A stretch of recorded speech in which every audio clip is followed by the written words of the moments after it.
Hello friends, എല്ലാവർക്കും മഹാലക്ഷ്മി സീരിയലിൻ്റെ ഇന്നത്തെ എപ്പിസോഡിൻ്റെ റിവ്യൂയിലേക്ക് സ്വാഗതം.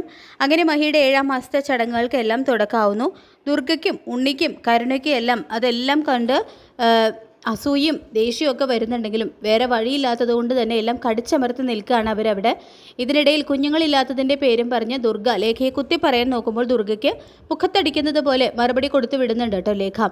ഇത്ര സന്തോഷങ്ങൾക്കിടയിലും മഹിയുടെ മുഖത്ത് തെളിച്ചമില്ലാത്ത കാര്യം ലേഖയും അനന്തും ഒക്കെ ശ്രദ്ധിക്കുന്നുണ്ട്. വാമൻ്റെ നിർബന്ധപ്രകാരം ദുർഗയും മഹിക്ക് മധുരമൊക്കെ കൊടുക്കുകയും കയ്യിൽ വളകൾ അണിഞ്ഞു കൊടുക്കുകയൊക്കെ ചെയ്യുന്നുണ്ട്. ഇതിനിടയിൽ പ്രതാപനാണെങ്കിൽ മുത്തശ്ശിയുടെ കണ്ണും വെട്ടിച്ച് അവിടെ നിന്നും കാറും എടുത്ത് പുറപ്പെടുന്നു. പ്രതാപനെ മുറിയിൽ കാണാത്തതിനെ തുടർന്ന് മുത്തശ്ശി വാമനെ വിളിച്ച് വിവരം പറയുന്നു. അത് കേട്ട് ഷോക്കിൽ വാമൻ ഇങ്ങനെ നിൽക്കുന്ന സമയത്ത് തന്നെയാണ് പ്രതാപൻ വരുന്നത്. ഗേറ്റിൻ്റെ അവിടെ വെച്ച് തന്നെ വാമൻ പ്രതാപനെ തടയാനായിട്ട് ശ്രമിക്കുന്നുണ്ടെങ്കിലും വാമനെ തള്ളി മാറ്റി അകത്തേക്ക് ഇടിച്ചു കയറി വരികയാണ് പ്രതാപൻ.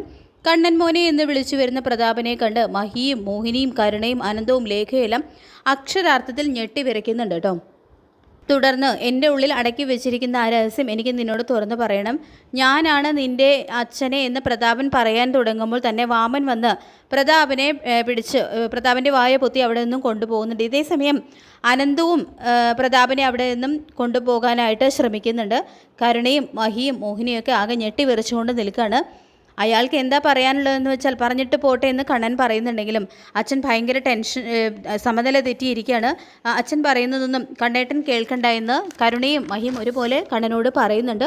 തുടർന്ന് സാഗരം ചെല്ലുന്നുണ്ട് അനന്തുവിനും വാമനും സഹായത്തിനായിട്ട് പ്രതാപനെ അവിടെ നിന്നും കൊണ്ടുപോകാൻ വേണ്ടിയിട്ട്. അങ്ങനെ അവർ 3 പേരും ചേർന്ന് പ്രതാപൻ കണ്ണനോട് സത്യം പറയാതിരിക്കാൻ വേണ്ടിയിട്ട് മാക്സിമം ശ്രമിക്കുന്നുണ്ട്. പ്രതാപനാണ് വിശ്വനാഥനെ കൊന്നതെന്ന് വിളിച്ചു പറഞ്ഞു കഴിഞ്ഞാൽ അടുത്തതായിട്ട് ഞാനാണ് കൊട്ടേഷൻ കൊടുത്തതെന്നായിരിക്കും പറയാൻ പോകുന്നത്. പ്രതാപനാണ് അവൻ്റെ അച്ഛനെ കൊന്നത് എന്ന കാര്യം കണ്ണൻ അറിഞ്ഞാൽ കൂടി അതിന് പിന്നിൽ ഞാനാണ് എന്നുള്ള കാര്യം സത്യം കണ്ണൻ ഒരിക്കലും അറിയാൻ പാടില്ല.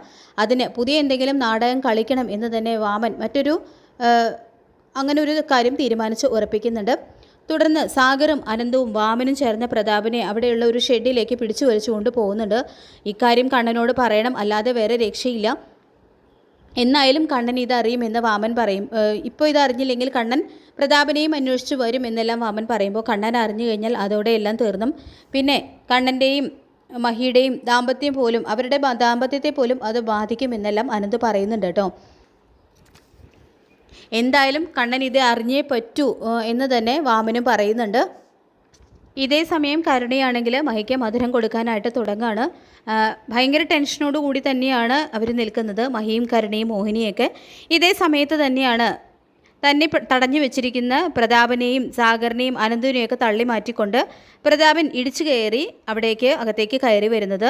എന്നിട്ട് കണ്ണൻ മോനെ, നിൻ്റെ അച്ഛനെ കൊന്നത് ഞാനാണ് എന്നുള്ള സത്യം കണ്ണന് മുന്നിൽ പ്രതാപൻ വിളിച്ചു പറയുന്നു. അങ്ങനെ പ്രതാപൻ്റെ നാവിൽ നിന്നും സത്യം പുറത്തു വന്നതോടെ അത് കേട്ട് ശരിക്കും ഞെട്ടിവെറിച്ചു പോവുകയാണ് മഹിയും കരുണയും മോഹിനിയൊക്കെ. കണ്ണൻ ഇനി എന്തായിരിക്കും, അങ്ങനെ അവസാനം കണ്ണൻ്റെ മുന്നിൽ സത്യം എത്തിയിരിക്കുകയാണ്. ഇനി കണ്ണൻ എന്തായിരിക്കും ചെയ്യാൻ പോകുന്നത്? എല്ലാം തകർന്നു എന്നാലോചിച്ച് അവരെല്ലാവരും കൂടി ഞെട്ടിവെറിക്കുന്നുണ്ട്.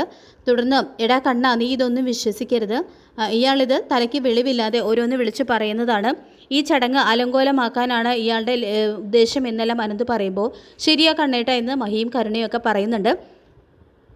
തുടർന്ന് കരുണയും മഹിയും അനന്തും ഒക്കെ ഇത് പറയുന്നുണ്ടെങ്കിലും കണ്ണൻ്റെ മനസ്സിൽ ചില സംശയങ്ങളൊക്കെ തോന്നുന്നുണ്ട്. അച്ഛൻ എന്തൊക്കെയാണ് വിളിച്ച് പറയുന്നതെന്ന് വല്ല ബോധവും ഉണ്ടെന്ന് കരുണ ചോദിക്കുമ്പോൾ കണ്ണൻ മോനെ, ഞാൻ പറഞ്ഞതെല്ലാം സത്യം തന്നെയാടാ. നിൻ്റെ അച്ഛനെ ലോറി ഇടിപ്പിച്ച് കൊന്നത് ഞാനാണ്. നിൻ്റെ അച്ഛൻ തന്നെയാണ് നിന്നോട് ഇത് തുറന്ന് പറയാൻ എന്നോട് ആവശ്യപ്പെട്ടത്. ഇത് പറയാൻ വേണ്ടി ഞാൻ നിന്നെ പലതവണ വിളിച്ചിരുന്നു. അപ്പോൾ എൻ്റെ തള്ളയും ഈ നിൽക്കുന്ന കരുണയില്ലാത്ത കരുണയൊക്കെ എന്നെ തടഞ്ഞു എന്ന് പറഞ്ഞുകൊണ്ട് ആ ഒരു സത്യവും പ്രതാപൻ അവിടെ കണ്ണന് മുന്നിൽ വിളിച്ച് പറയുന്നുണ്ട്. അപ്പോൾ ഉണ്ണിയും മഞ്ജുവും ദുർഗയൊക്കെ ഇതെല്ലാം ഞെട്ടലോടു കൂടി തന്നെയാണ് കേട്ടോ അവിടെ നിൽക്കുന്നത്.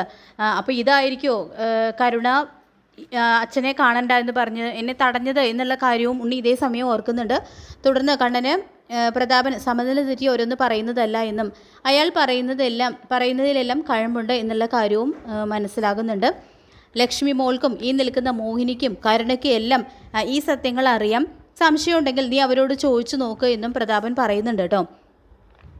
ഈ സമയത്ത് വാമനാണെങ്കിൽ പ്രതാപൻ്റെ മുന്നിൽ നിന്നും രക്ഷപ്പെടാനൊക്കെ നോക്കുന്നുണ്ട്. കാരണം കൊട്ടേഷൻ തന്നത് വാമനാണെന്നുള്ള കാര്യം പ്രതാപൻ അവിടെ പറയുന്നില്ല. കാരണം അയാളുടെ പേര് കേട്ടാലോ അയാളെ കണ്ടാലോ മാത്രമാണല്ലോ അയാൾ സത്യം പറയുന്നത്. അതുകൊണ്ട് തന്നെ വാമൻ അവിടെ നിന്നും രക്ഷപ്പെടാനൊക്കെ ശ്രമിക്കുന്നുണ്ട്. അങ്ങനെ ഉണ്ണിയാണെങ്കിലും തൻ്റെ അച്ഛനെ കൊലപ്പെടുത്തി ആ ലോറി ഡ്രൈവറെ കയ്യിൽ കിട്ടാനായിട്ട് നോക്കിയിരിക്കുകയാണ്. ഒടുവിൽ കണ്ണനും ഉണ്ണിയും ചേർന്നിട്ട് പ്രതാപനെ കയ്യേറ്റം ചെയ്യാനായിട്ട് ഒരുങ്ങുകയാണ് കേട്ടോ. അപ്പോൾ കരുണയ്ക്കാണെങ്കിൽ അത് കാണുമ്പോൾ സഹിക്കുന്നില്ല. എത്രയായാലും തൻ്റെ ആണല്ലോ, തൻ്റെ അച്ഛൻ മാത്രം ഇങ്ങനെ ശിക്ഷ അനുഭവിക്കാൻ പാടില്ല എന്ന് തീരുമാനിച്ചുറപ്പിച്ചുകൊണ്ട് കരുണയാണെങ്കിൽ ആ ഒരു മഹാസത്യം അവിടെ വിളിച്ചു പറയുന്നുണ്ട്. എൻ്റെ അച്ഛനെ മാത്രം ശിക്ഷിക്കാനായിട്ട് ഞാൻ സമ്മതിക്കില്ല എന്നും നിങ്ങളുടെ അച്ഛനെ ആരും കൊല ചെയ്യാനായിട്ട് എൻ്റെ അച്ഛന് കൊട്ടേഷൻ കൊടുത്തത് നിങ്ങളുടെയൊക്കെ അമ്മാവനായിട്ടുള്ള വാമദേവനാണ് എന്നുള്ള ഒരു സത്യം കരുണ വിളിച്ചു പറയുന്നത് കാണിച്ചാണ് എപ്പിസോഡ് അവസാനിക്കുന്നത്. ഈ റിവ്യൂ ഇഷ്ടപ്പെട്ടെങ്കിൽ ലൈക്ക് ചെയ്യുക, ചാനൽ കൂടെ ഒന്ന് സബ്സ്ക്രൈബ് ചെയ്യുക. താങ്ക്